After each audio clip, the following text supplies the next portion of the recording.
Un jour de 1955, il a pris la route avec 10 francs en poche. André Brugiroux n'avait alors que 17 ans. Il n'a plus jamais cessé de voyager. L'aventurier est notre invité. Bonsoir André Brugiroux. Bonsoir. Merci d'être avec nous et bienvenue sur TV5 Monde. Vous êtes l'auteur de ce magnifique livre témoignage, Le Monde est mon pays, les aventures humaines de l'homme qui a visité tous les pays de la Terre. Je dis bien tous les pays de la Terre, y compris un pays récent, comme le Soudan du Sud.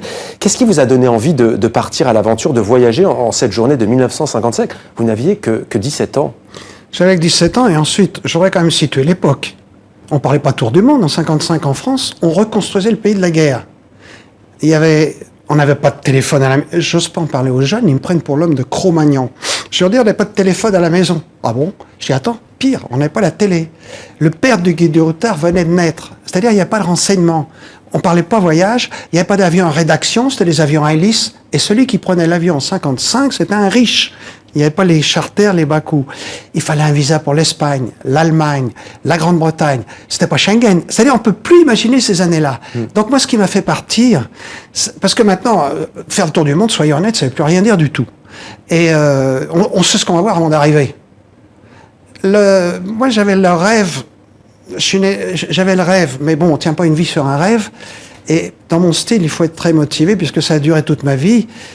Effectivement, j'avais ce rêve de visiter tous les pays du monde et tous les territoires sans exception. C'est fait, ça m'a pris plus de 50 ans. En fait, j'ai pris une vie sabbatique. Mais tout ça s'est fait malgré moi. J'avais le rêve, mais on ne tient pas sur un rêve. Ensuite, il faut être très motivé. Ma motivation est vite apparue en voyage. C'est une insatiable curiosité d'esprit, qui est toujours là aujourd'hui, à 78 ans, comme à 17 ans. Par exemple, d'ailleurs, ce premier voyage, en l'occurrence, c'était pour apprendre l'anglais et vous choisissez l'Écosse. Oui, c'est ça. Ça s'est passé comme ça, parce que je pensais pas que je pouvais faire le tour du monde. J'avais d'abord, je disais pas de renseignements, mais l'autre gros problème, pas un rond. Papa est au minimum vital, comme on appelait, paysan auvergnat exilé en région parisienne. On tirait le diable par la queue, comme on dit, à la fin du mois. Donc, je pensais pas que je pouvais voir le monde, et puis on n'allait pas le voir. Au début, j'ai dit, effectivement, j'avais fait l'école hôtelière à Paris, et j'ai dit à mon père, je voudrais apprendre l'anglais. Et la chance a commencé dès le début. L'école hôtelière a inauguré un stage avec l'étranger cette année-là, ce qui m'a permis d'aller en Écosse. Là, j'ai compris que je pouvais apprendre la langue sur place. J'ai dit, pourquoi pas l'espagnol, pourquoi pas l'allemand, pourquoi pas l'italien.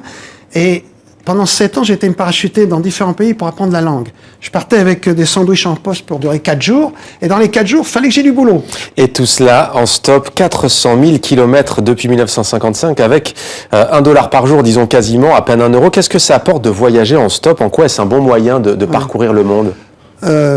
J'aurais quand même pas spécifié parce que c'est assez mêlant mon affaire, ça a duré plus de 50 ans. Le premier voyage, pour être clairement, a duré 18 ans sans rentrer à la maison, ce que j'avais pas prévu, bien sûr. Ouais. Donc, on parlait des langues. Les 7 premières années, m'ont servi à apprendre des langues.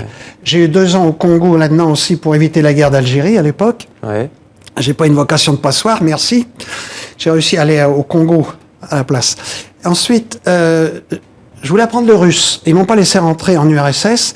Finalement, j'atterris au Canada pour refaire de l'anglais. Là, en 65, je découvre au Canada une chose que je savais pas. On paye plus en Amérique du Nord qu'en Europe. Là, j'ai enfin compris que je pouvais économiser pour mon rêve qui était derrière la tête. Parce qu'au début, je faisais des petits boulots, c'est surtout petite paye. Et là, j'ai compris qu'enfin, et les 6 dernières années d'absence, 67-73, c'est là où j'ai parcouru les 400 000 kilomètres en stop avec mes économies du Canada que je dépensais au compte-gouttes. Donc, ce $1 par jour à l'époque. Et le $, pourquoi ? J'ai jamais payé le transport, j'ai tout fait en stop. Le problème du stop à travers le monde, c'est que les 2 tiers de la Terre n'est pas de la Terre, c'est de l'eau. Il y en a, ils marchent sur l'eau, mais pas moi. J'ai dû faire du bateau stop, du voilier stop, de l'avion stop, ce qui est le plus dur.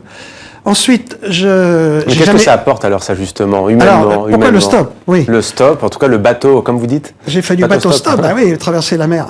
Le $, aussi, c'est parce que j'ai jamais dormi à l'hôtel. Comme quoi, l'école hôtelière doit servir à quelque chose. Ensuite, je mangeais dans les marchés, pas dans les... C'était pour manger puis payer les visas. J'avais rien prévu pour la santé, par exemple. Alors, pourquoi le stop ?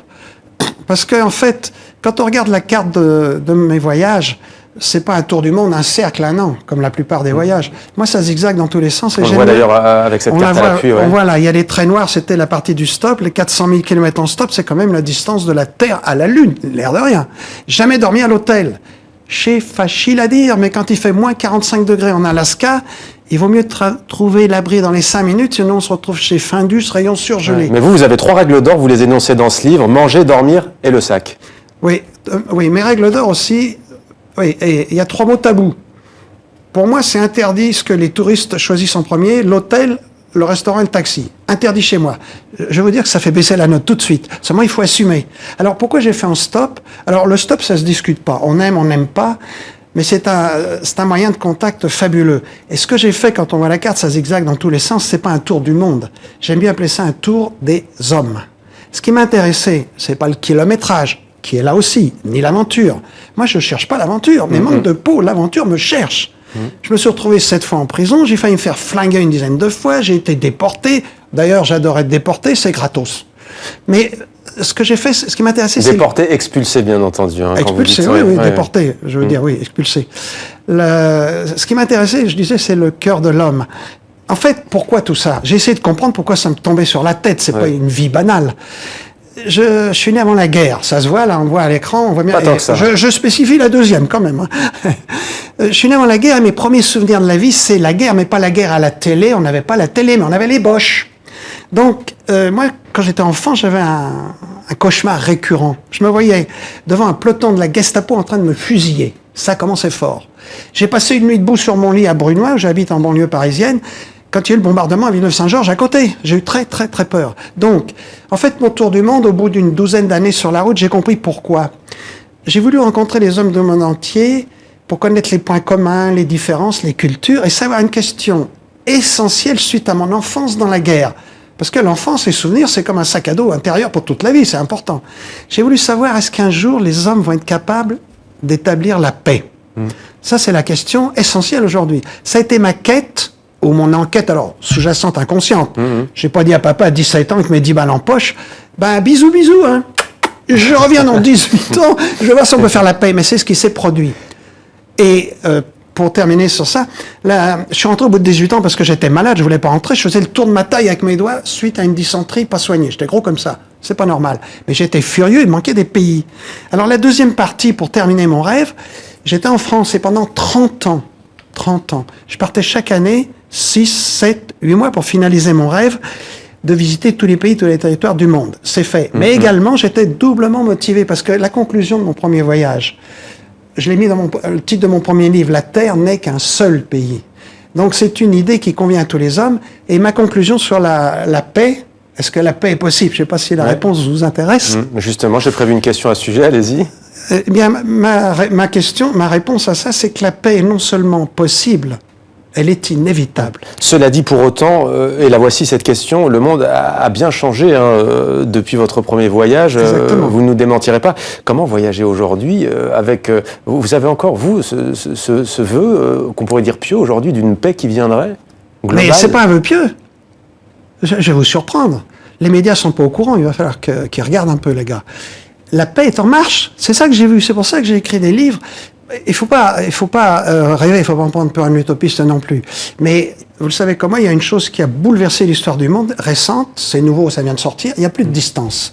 Pour la première fois dans son histoire, la grande famille humaine est reliée, réunie, interdépendante. C'est-à-dire qu'on est tous dans le même bateau tout d'un coup. Eh bien, il va falloir en tenir compte. Que les nations s'aiment ou pas, qu'elles veuillent ou pas, elles n'ont pas d'autre choix que de se mettre au diapason. On va parvenir au Moyen-Âge à dos d'âne. Donc, la paix n'est même plus un idéal, c'est devenu une nécessité. Un impératif, oui. Mais le problème qu'on a, à mon avis, c'est que la technologie a fait sauter les distances de façon si rapide que les mentalités n'ont pas suivi la même vitesse. On n'est pas adapté à cette nouvelle situation. Donc, on est dans une période de rattrapage, de mise au point. Je voudrais quand même dire, pour pas passer pour un utopiste, parce que les gens ils doivent dire, bah lui, il a pas vu le monde. Il y en a qui me disent ça. Non. La paix, malheureusement, se fera pas par idéal, bon sens ou intelligence. On marche sur la tête aujourd'hui. C'est ça que vous nous racontez à la télé tous les jours. On marche sur la tête. Elle se fera en 2 temps. Et un premier temps que j'appellerais une moindre paix politique forcée par les événements. C'est-à-dire que là, je veux faire peur à personne, mais il faut être honnête, on court à la catastrophe. On va dans le mur. La loco n'a plus de chauffeur. Elle n'a plus de frein. Il va falloir une dernière fessée pour être gentillet.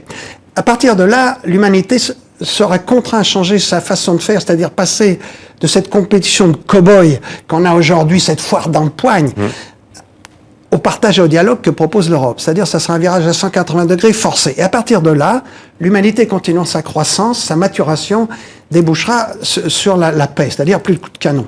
Alors en tout cas, vous avez parlé du tour des hommes, tour des femmes aussi, si l'on peut dire, puisque vous y avez rencontré votre épouse au cours de ces voyages. On va parler pays quand même, on en a cité qu'un, je crois, depuis, j'ai dit le Soudan du Sud, mais est-ce qu'il y a un pays, c'est dur comme question, mais est-ce que si vous voulez citer quelques pays comme ça, qui vous ont le plus fasciné, quels seraient-ils? Ah, ça c'est une question de journaliste, hein, parce que je peux pas répondre. Disons, il y a deux choses. Il y a des gens merveilleux partout. Ça c'est indéniable. Donc, il y a deux choses. On peut se faire des amis partout. Ça, il n'y a pas de souci. Au niveau culture, ça, c'est un point de vue collectif. Alors, je suis pas un bout de bois. Il y a des cultures où je nageais comme un poisson dans l'eau, et d'autres, c'était pas ma tasse de thé. Il faut être honnête aussi. Ce qui ne m'empêchait pas d'avoir des amis là aussi. Il y a chaque pays, en fait, ce qui a fait la richesse de mon expérience, ce sont ces différences qui m'ont enrichi. C'est ça qui était la chose importante. Moi, je suis curieux d'esprit. Moi, ce qui me fait planer encore aujourd'hui, c'est comme à 17 ans, c'est ce que j'appelle une première. Un truc que j'ai jamais vu avant, je plane. La beauté me fait vibrer aujourd'hui comme avant. Et rencontrer des gens au grand cœur, c'est ça la qualité de la vie pour moi. Et il y en a partout. Juste, vous allez sur Internet, parfois, je crois que la réponse est non. Hein. Pardon ? Vous allez sur Internet, parfois, non, jamais. Si, non, mais j'ai un peu de mal avec. Ouais, mais je m'en sers, oui, c'est un instrument merveilleux. Ouais. Mais c'est comme un beau calice avec des belles pierres, un beau calice doré, mais ça dépend de ce qu'on va mettre dedans aussi. Merci beaucoup. Merci beaucoup André Brugiroux. C'est avec Jérôme Bourgine, ce magnifique livre « Le monde est mon pays, les aventures humaines de l'homme qui a visité tous les pays de la Terre », mais également désormais le plateau de 64 minutes sur TV5 Monde. Merci à vous. Merci beaucoup. Merci.